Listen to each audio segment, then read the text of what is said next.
હવે સમાચાર જોઈએ વિસ્તારથી તો સુરતમાં ડુમસ રોડ ખાતે આવેલા કેસરિયા એસી ડોમમાં પોલીસ પરિવાર માટે એક પ્રી નવરાત્રીનું આયોજન કરવામાં આવ્યું હતું, જેમાં ગુજરાતી સિંગર ઐશ્વર્યા મજમુદારે પોલીસ પરિવાર સહિતના ખેલૈયાઓને ગરબાના તાલે ઝુમાવ્યા હતા। સુરત પોલીસ કમિશનરે પત્ની સાથે ગરબા કર્યા હતા, જ્યારે મહિલા ડીસીપી સહિતનાએ પણ ગરબે ઘૂમ્યા હતા। આ સાથે જ મહિલાઓની સુરક્ષા માટે ટ્રેડિશનલ ડ્રેસમાં સી ટીમ પણ હાજર રહી હતી। ડુમસ રોડ ખાતે આવેલા કેસરિયા એસી ડોમમાં પોલીસ પરિવાર માટે એક પ્રી નવરાત્રીમાં ઐશ્વર્યા મજમુદારની એન્ટ્રી થતાં જ હાજર સૌ કોઈ ખેલૈયાઓમાં જોશ આવી ગયા હતા। પોલીસ પરિવાર માટે યોજાયેલી આ પ્રી નવરાત્રીમાં મોટી સંખ્યામાં police constable, PI, ACP, DCP, JCP અને પોલીસ કમિશનર પણ પરિવાર સાથે હાજર રહ્યા હતા અને ગરબા પણ કર્યા હતા। મહિલા અધિકારીઓ જે સતત પોલીસ યુનિફોર્મમાં જોવા મળે છે, તેઓ ટ્રેડિશનલ ડ્રેસમાં જોવા મળ્યા હતા। પોલીસ વિભાગની મહિલા અધિકારીઓ DCP Bhaktiba Dabhi, DCP Kakan Desai, Surat police કમિશનરના પત્ની અને મહિલા પીઆઈ સહિતનાએ ઐશ્વર્યા મજમુદારના ગરબાના સૂરે રમઝટ બોલાવી હતી। આ સાથે મહિલાઓની સુરક્ષા માટે ટ્રેડિશનલ ડ્રેસમાં સી ટીમ પણ હાજર રહી હતી। આ સાથે કેટલાક કથિત ટપોરીઓને પકડી સુરક્ષાના પાઠ પણ ભણાવ્યા હતા। સુરત પોલીસ કમિશનર અનુપમસિંહ ગેહલોતે જણાવ્યું હતું કે 22 સપ્ટેમ્બરથી માં શક્તિના જે આરાધનાનો પર્વ આવી રહ્યા છે, ત્યારે સમગ્ર પોલીસ ટીમ બંદોબસ્તમાં તૈયારી કરી રહી છે, બંદોબસ્તમાં લાગી જવાના છે। શહેરમાં નાના મોટા 1000 જેટલા ગરબાના આયોજન છે, એ સારી રીતે થાય એની વ્યવસ્થામાં જોડાઈ જવાના છે। ત્યારે આજે જે એક આયોજન કરવામાં આવ્યું છે, જેમાં અમારા પોલીસ પરિવારના લોકોના નવરાત્રી પહેલા રાત્રિ બિફોર નવરાત્રી તરીકે ગરબાના આયોજન કરવાની એક તક મળી છે। આ બધો અમારો પોલીસ પરિવાર, અમારા કોન્સ્ટેબલ, અમારા જે પણ અધિકારીઓ છે, બધા લોકોના પરિવાર સાથે ગરબા રમી રહ્યા છે।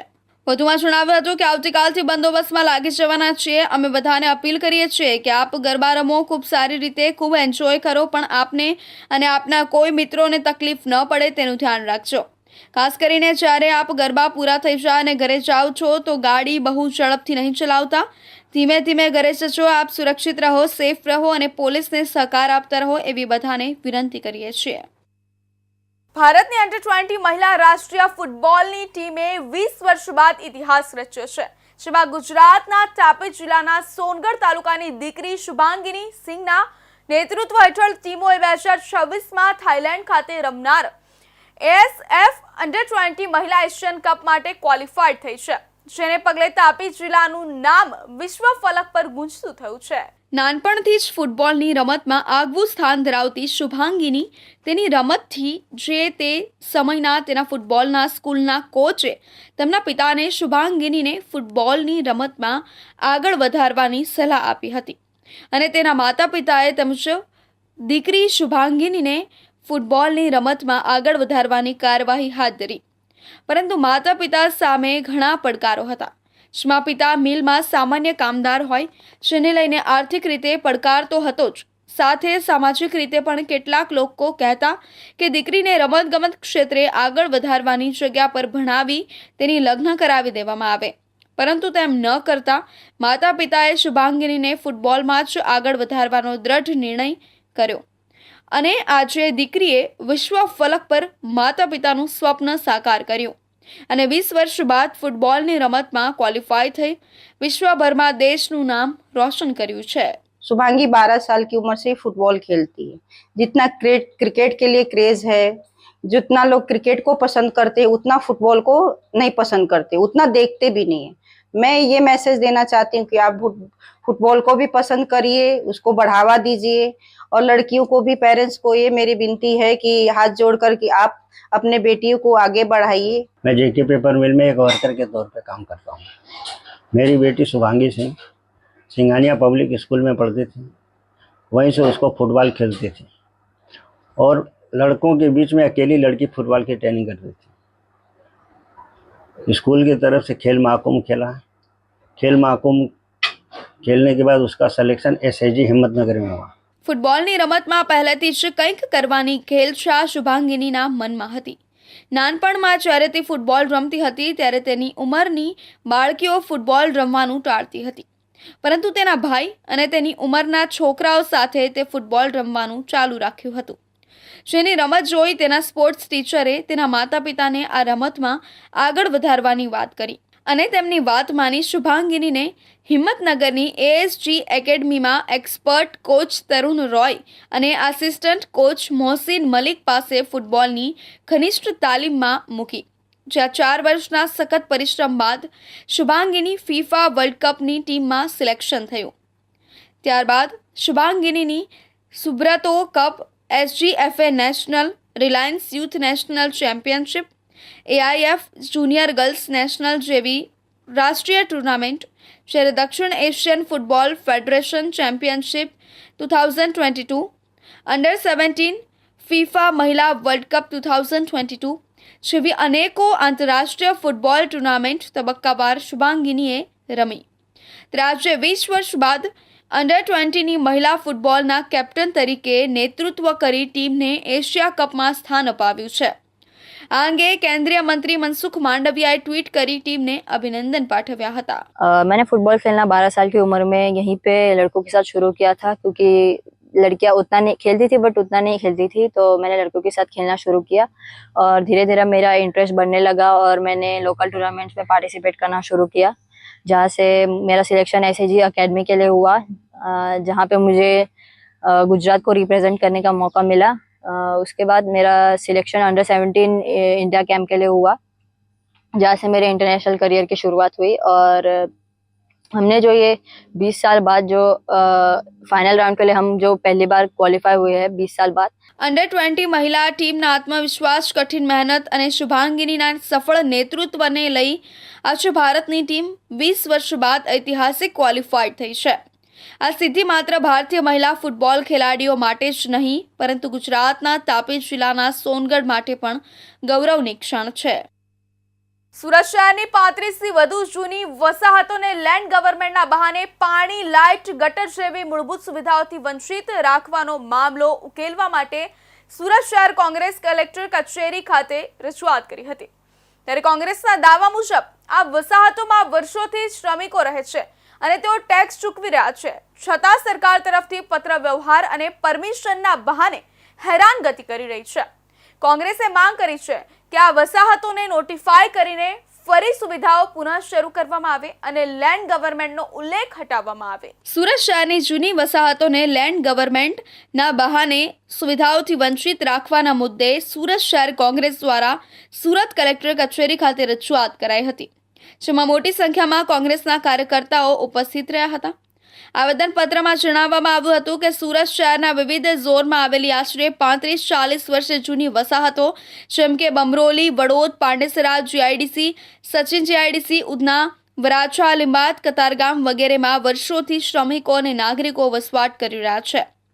મોટાભાગે તેઓએ કબજા રસીદ દ્વારા જમીન લઈ મકાન બનાવ્યા છે અને સુરતના ઔદ્યોગિક વિકાસમાં યોગદાન આપ્યું છે. ભૂતકાળમાં ટીપી સ્કીમ અને બીપીએમસી કલમ 63(2) તથા કલમ 205 હેઠળ ઘણી વસાહતોને પાણી, ગટર, રસ્તા, લાઇટ જેવી મૂળભૂત સુવિધાઓ આપવામાં આવી હતી, પરંતુ તાજેતરમાં રેવન્યુ વિભાગ દ્વારા 7/12 પર લેન્ડ ગવર્મેન્ટ ઉલ્લેખ કરીને મહાનગરપાલિકાના ઝોન દ્વારા સુવિધાઓ રોકી પરમિશન લાવો જેવા બહાના હેઠળ લોકોને હેરાન કરવામાં આવે છે. આ વસાહતોમાં રહેતા ગરીબ શ્રમિકો પાસે સરકાર સુધી પહોંચવા કે ભારે ખર્ચ સહન કરવાની ક્ષમતા નથી. વર્ષોથી ટેક્સ આપતા આ નાગરિકોને સુવિધાઓથી વંચિત રાખવું અયોગ્ય છે.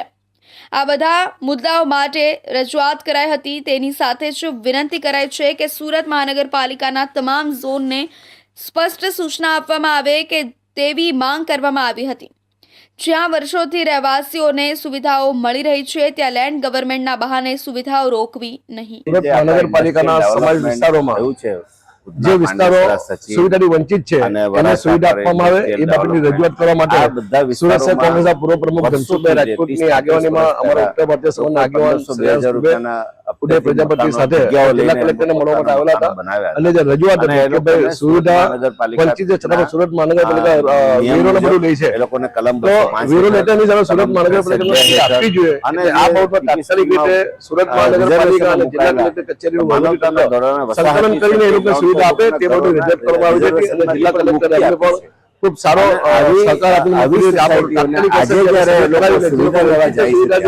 અને તાત્કાલિક સુવિધા આપવાના પ્રયત્નો કલેક્ટર કચેરી સુરત મહાનગરપાલિકા સાથે મળીને કરશે. ભૂતકાળની જેમ આ વિસ્તારોને નોટિફાઈ કરીને લેન્ડ ગવર્મેન્ટ સરકારનો ઉલ્લેખ દૂર કરી મૂળભૂત સુવિધાઓ સતત આપવામાં આવે અને ગરીબ શ્રમિકોને હેરાન કરનારા પત્ર વ્યવહાર બંધ કરવામાં આવે.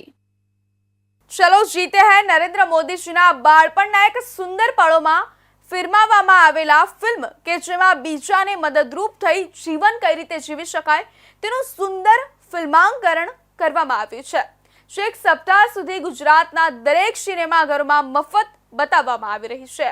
આપણે તો આપણા માટે જીવન જીવીએ જ છે, પરંતુ બીજાને માટે કઈ રીતે જીવન જીવી જિંદગીનો સાચો આનંદ મેળવી શકાય તે જાણવું હોય તો ચલો જીતે હૈ ફિલ્મ કે જે દેશના યશસ્વી પ્રધાનમંત્રીના બાળપણના એક અંશ પર ફિલ્માવવામાં આવેલા શોર્ટ ફિલ્મ છે.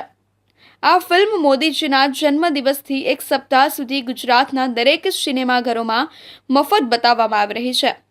તાપી જિલ્લાના વ્યારા ખાતે પણ રાજહંસ સિનેમામાં આ ફિલ્મના દરરોજ 2 શો મફત ચાલી રહ્યા છે, જેનો લાભ સેંકડો લોકોએ લીધો છે. આજે અમને ભારતીય જનતા પાર્ટી તરફથી ચલો જીતે હે પિક્ચર બતાવવા લાવ્યા હતા. તેમાં અમને એક મેસેજ આપવામાં આવ્યો છે કે બીજાના માટે જીવવું તે ખૂબ જ મહત્ત્વનું છે.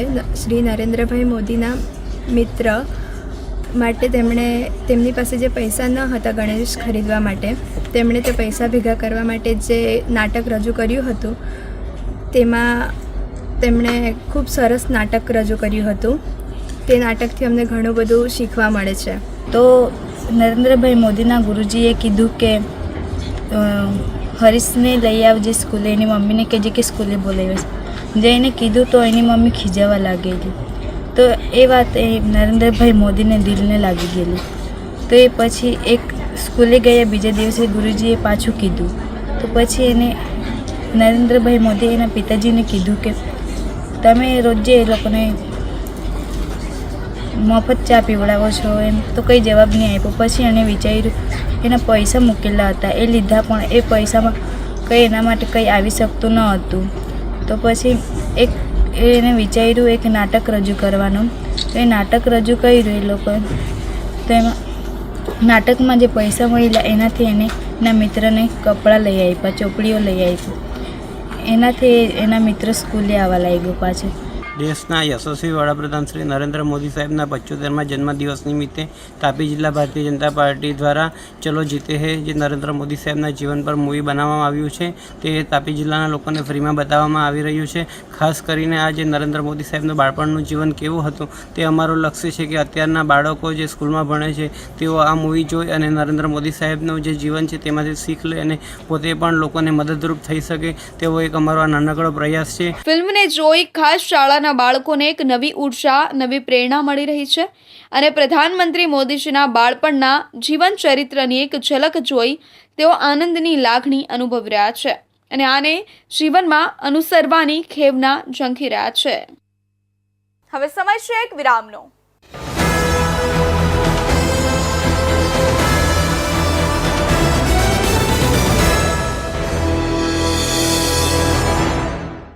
મુદ્દાઓ છે દેશના, પેનલ પર થશે ચર્ચા, વાતમાં થશે સ્પષ્ટ સંવાદ. અમે લાવીએ છીએ તમારા પ્રશ્નોને મંચ પર.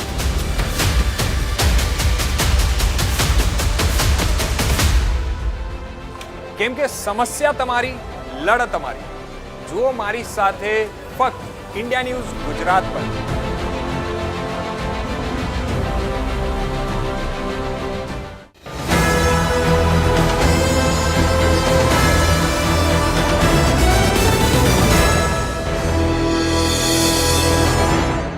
વિરામ બાદ ફરી આપ સૌનું સ્વાગત છે. સણકાર નવરાત્રી 2025 લિંબાયત ઉત્સવ સમિતિ અને યુથ ફોર ગુજરાતના સંયુક્ત ઉપક્રમે 22 સપ્ટેમ્બરથી 2 ઓક્ટોબર સુધી નીલગિરી ગ્રાઉન્ડ ઉપર ઉજવાશે. વિશ્વસ્તરીય સાઉન્ડ લાઇટિંગ, ખેલૈયાઓ માટે મફત પ્રવેશ, સીસીટીવી સુરક્ષા અને વિશાળ પાર્કિંગ જેવી સુવિધાઓ સાથે ખેલૈયાઓને સંસ્કૃતિનો ભવ્ય અનુભવ મળશે. પ્રસિદ્ધ કલાકારો અને સ્થાનિક પ્રતિભાઓ દરરોજ રજૂઆતો આપશે. આ ઉત્સવ સંસ્કૃતિ, સુરક્ષા અને સુવિધાનું શ્રેષ્ઠ સમીકરણ બની રહેશે. લિંબાયત ઉત્સવ સમિતિ તથા યુથ ફોર ગુજરાતના સંયુક્ત ઉપક્રમે આયોજિત ઝણકાર નવરાત્રી 2025 આ વર્ષે સુરતના ઐતિહાસિક નીલગિરી ગ્રાઉન્ડ ખાતે ભવ્યતા સાથે ઉજવાશે.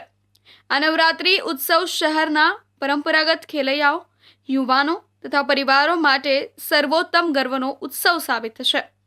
આયોજનની ખાસિયતો કંઈક એવી છે જેમાં વિશ્વસ્તરીય અવાજ અને લાઇટિંગ સિસ્ટમ સાથે સંસ્કૃતિ અને સંગીતનો મહામેળો યોજાશે. ઉપરાંત પરંપરાગત ખેલૈયાઓ માટે મફત પ્રવેશ, લોક સંસ્કૃતિને પ્રોત્સાહન મળશે.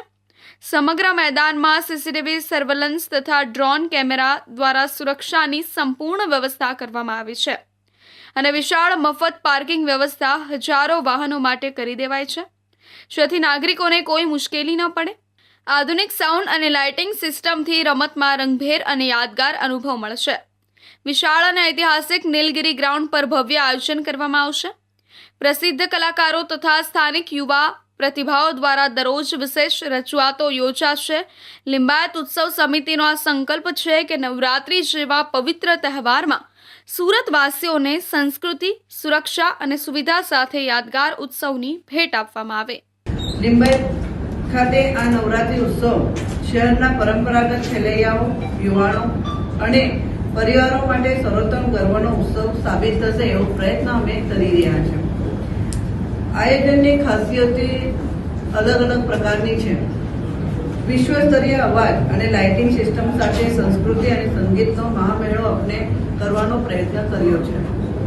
સાથે સાથે પરંપરાગત ખેલૈયાઓ માટે મફત પ્રવેશ, લોક સંસ્કૃતિને પ્રોત્સાહન, સમગ્ર મેદાનમાં સીસીટીવી સર્વેલન્સ તથા ડ્રોન કેમેરા દ્વારા સુરક્ષાની સંપૂર્ણ વ્યવસ્થા કરવામાં આવી છે. સુરત શહેરમાં ઘણી જગ્યાએ અલગ અલગ વિસ્તારમાં મોટી નવરાત્રિની ઇવેન્ટ થતી જ હોય છે, પણ લિંબાયતમાં કેટલા પરિવાર એવા છે જે લોકો પોતાના બાળકોને બહાર મોકલતા નથી, ખાસ કરીને છોકરીઓને. એટલે સંગીતાબેનને પહેલાં તો હું ખૂબ ખૂબ અભિનંદન પાઠવું છું કે એમને લિંબાયતના લોકો માટે વિચારીને આ નવરાત્રિનું આયોજન કર્યું. આમાં જે સ્થળ છે નીલગિરી સર્કલ અને નીલગિરી ગ્રાઉન્ડ, જેમાં પાર્કિંગની વ્યવસ્થા, જે લોકો ખેલૈયાઓ છે એ લોકો જે પણ ટ્રેડિશનલ ડ્રેસમાં આવશે એ લોકો માટે ફ્રી એન્ટ્રી રાખી છે. આ નવરાત્રી મહોત્સવ 22 સપ્ટેમ્બરથી 2 ઓક્ટોબર 2025 દરમિયાનના રોજ રાત્રે સાંજથી મધરાત સુધી યોજાશે. શહેર તથા આસપાસના વિસ્તારોના ખેલૈયાઓ અને નાગરિકો માટે આ એક વિશાળ સાંસ્કૃતિક મેળો સાબિત થશે. આયોજનનો હેતુ નવરાત્રી જેવા પવિત્ર તહેવારમાં સંસ્કૃતિ, સુરક્ષા અને સુવિધા સાથે નાગરિકોને ભવ્ય અને યાદગાર અનુભવ અપાવવાનો છે.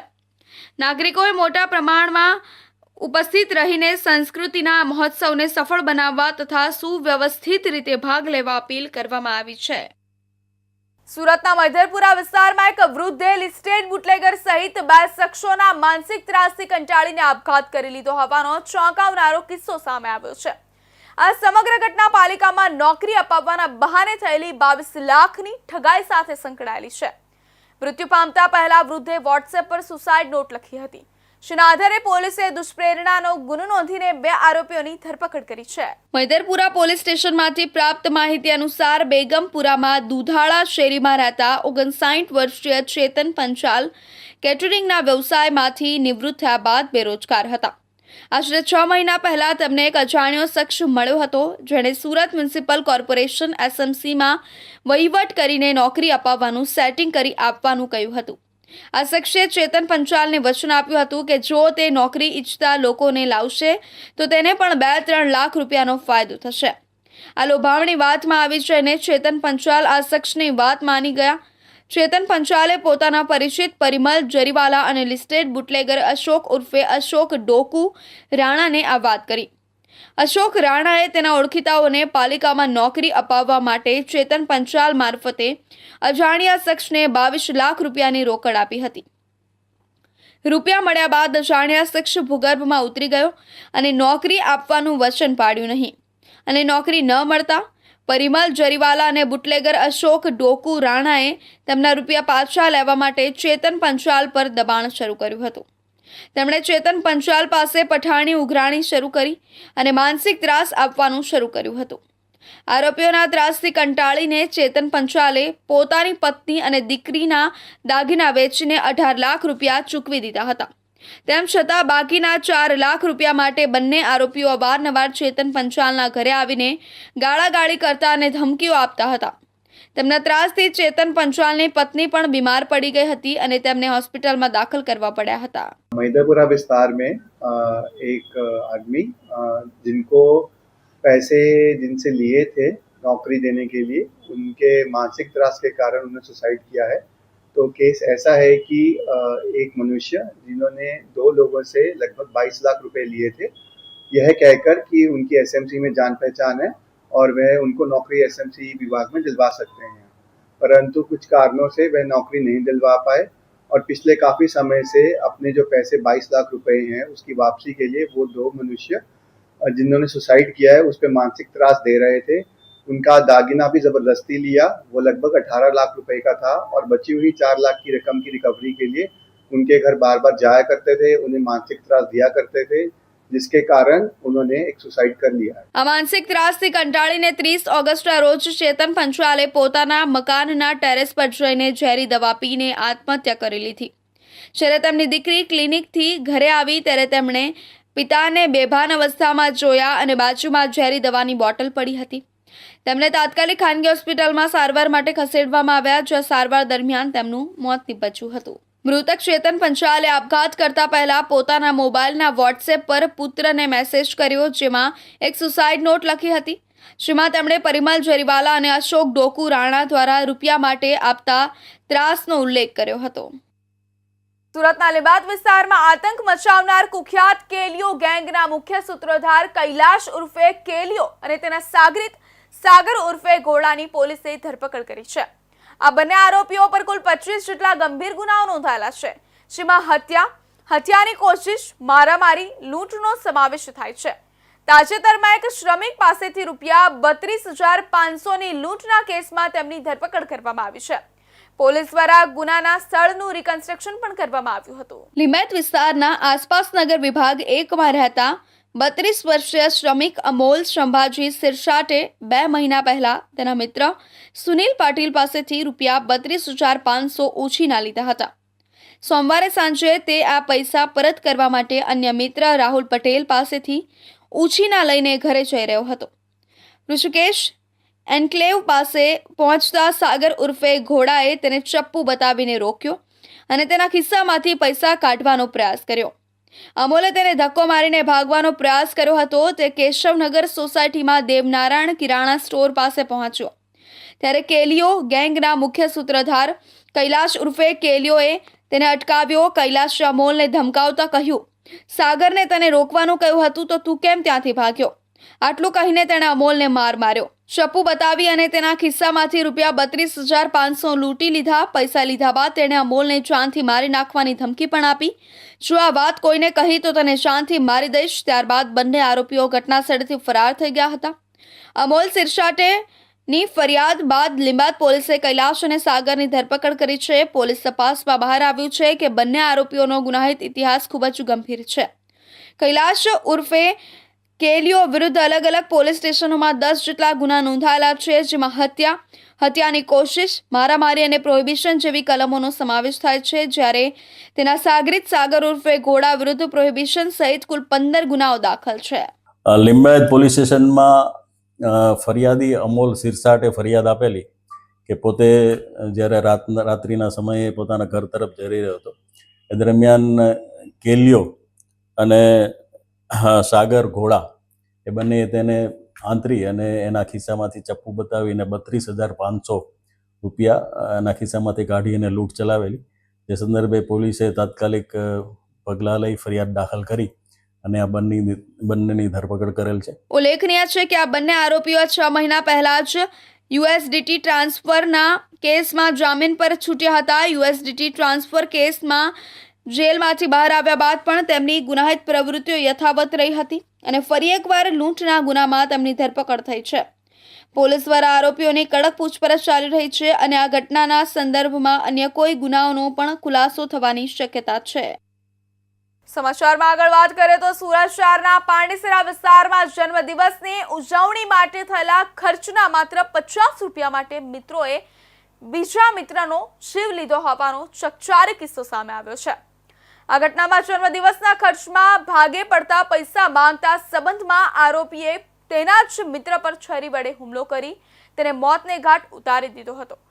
આ મામલે પોલીસે તાત્કાલિક કાર્યવાહી હાથ ધરીને 2 આરોપીઓની ધરપકડ કરી છે અને વધુ તપાસ હાથ ધરી છે. મંગળવારની રાત્રિએ પાંડેસરાના રોકડિયા હનુમાન મંદિર નજીક લક્ષ્મીનગરમાં રહેતો અને GIDCની કંપનીમાં કામ કરતો 28 વર્ષીય ભગતસિંહ નરેન્દ્રસિંહ તેના મિત્ર બિટ્ટુ કાશીનાથસિંહના જન્મદિવસની ઉજવણીમાં સામેલ થયો હતો. ભગતસિંહ અને તેના મિત્રોએ અલથાણની એક હોટેલમાં જઈને પાર્ટી કરવાની યોજના બનાવી હતી.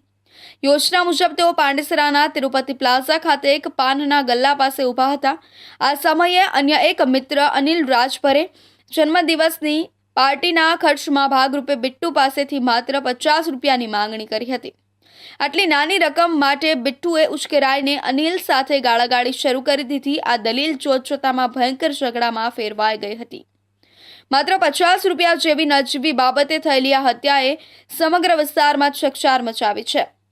ભગતસિંહના પરિવારમાં માતા, ભાઈ બહેનો અને અન્ય સભ્યો શોકમાં ગરકાવ થઈ ગયા છે. એક નિર્દોષ યુવકનો જીવ માત્ર સામાન્ય વિવાદમાં છીનવાઈ ગયો છે. પોલીસે બંને આરોપીઓ વિરુદ્ધ હત્યા અને હુમલાનો ગુનો નોંધીને વધુ તપાસ હાથ ધરી છે. પાંડેસરા પોલીસ સ્ટેશન વિસ્તારમાં તિરુપતિ સર્કલ પાસે 17 સપ્ટેમ્બરના સવારે 12:30 વાગે 7 દોસ્તો એક સાથે ભેગા થયા હતા અને આ લોકો આ 7માંથી એકના બર્થડે હતા. તો આ માટે પાર્ટી કરવા માટે એક હોટેલના રૂમ બાબતે આ લોકોની કંઈ માથાકૂટ થઈ હતી કે અમને તમે 50 રૂપિયા આપી છે તો 50 પરત કરો. આ બાબતની લડાઈમાં આપસમાં એકને બીજાના મર્ડર કરી નાખ્યા અને બીજાને પણ ચોટ લાગી છે. તો આ બાબતની ગુના પાંડેસરા પોલીસ સ્ટેશનમાં દાખલ કરી છે અને આ બંને આરોપી બિટ્ટુ સિંહ અવધિયા અને ચંદન દુબે આ બંનેને અરેસ્ટ કરી લીધા છે.